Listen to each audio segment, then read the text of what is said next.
Simultaneous equations using elimination, part 2. Okay, now you would have had, this is our first example. You'll see that the equations that we're dealing with here in this video are slightly different to the previous video, in that we can't simply add or subtract the two to remove a variable in one go.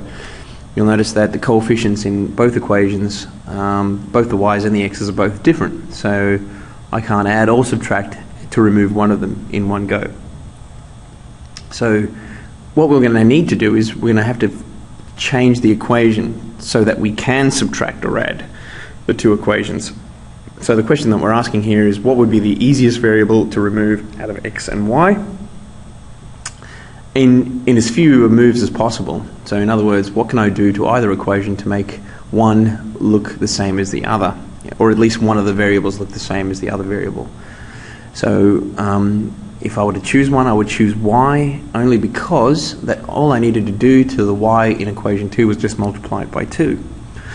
And I'm just going to write this down. In order to add equation 1 and 2 to remove a variable, we will need to multiply equation 2 by 2. That means that I am actually going to multiply every term in that equation by 2, because I just can't get away with multiplying the y with 2 and not everything else around it. So what we'll end up with is we have to multiply equation 2 by 2, as we've stated. Equation 1 is untouched. Now I'll put a takeaway sign, a subtraction sign there, and I'll tell you why in a second. And now, because we've multiplied every term, it looks like this. 4x plus 2y equals 6. Now, I put a subtraction sign there because you know from your previous work in the elimination part 1 video that if there were two exact signs, as in positive 2y and positive 2y, that all I'd need to do is subtract the same, because if the sign is the same, I take away.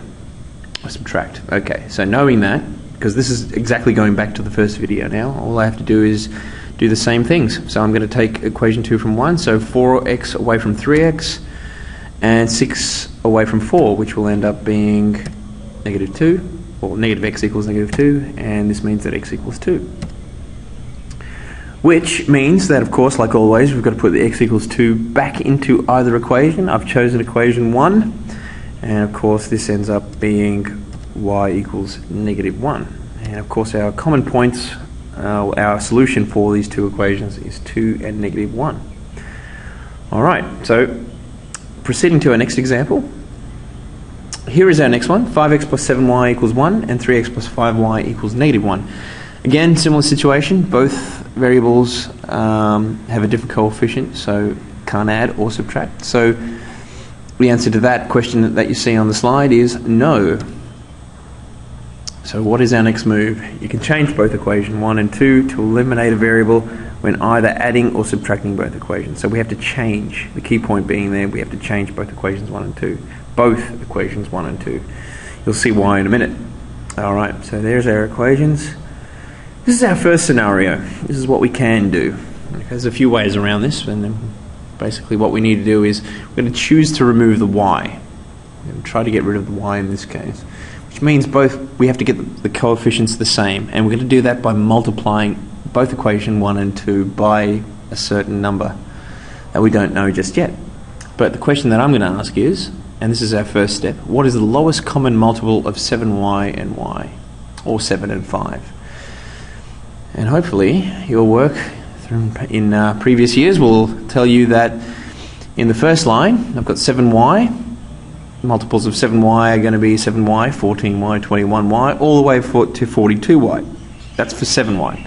Now if I start at 5y and keep going up by 5, I end up all the way, I can go all the way to 40y and beyond. But what I'm looking for are two common multiples for both 7y and 5y. In other words, the lowest common factor that both numbers go into. And well, it's easy to identify that 35 would be the lowest that both 7 and 5 can go into. So now I've got to multiply equation 1 by 5, because I've got to make the 7 to a 35. So I'm going to multiply all of equation 1 by 5. And of course that would mean that I'm going to have to change equation 2 to make the middle term, the y, the coefficient of y, into a 35 as well. And I have to do that by multiplying every term in equation 2 by 7. Okay, so hopefully that's quite clear. So there we go. Multiply equation 1 by 5 and multiply equation 2 by 7.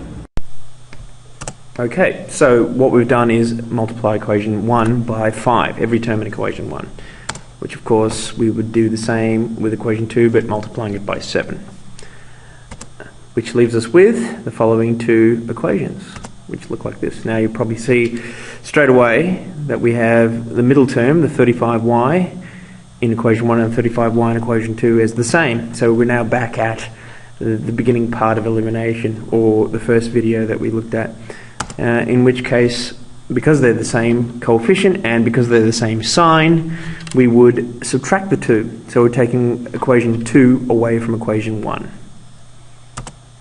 Alright, there we are. So just writing down what we've just said, subtracting the 2, and of course 25 take away 21, 35y is removed. We're taking 7 or negative 7 away from 5, so 5 take away negative 7 of course is 12, and which would leave us with 3. So we have a first variable, which is x, and of course last step, which should be very familiar to you right now, is to find y.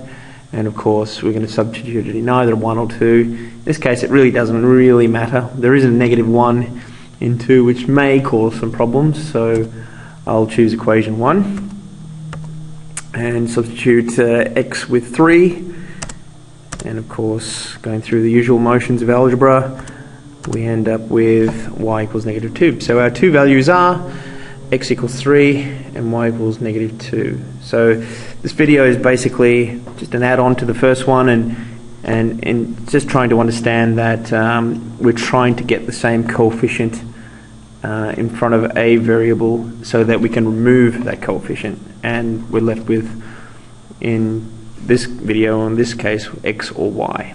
Okay, good luck.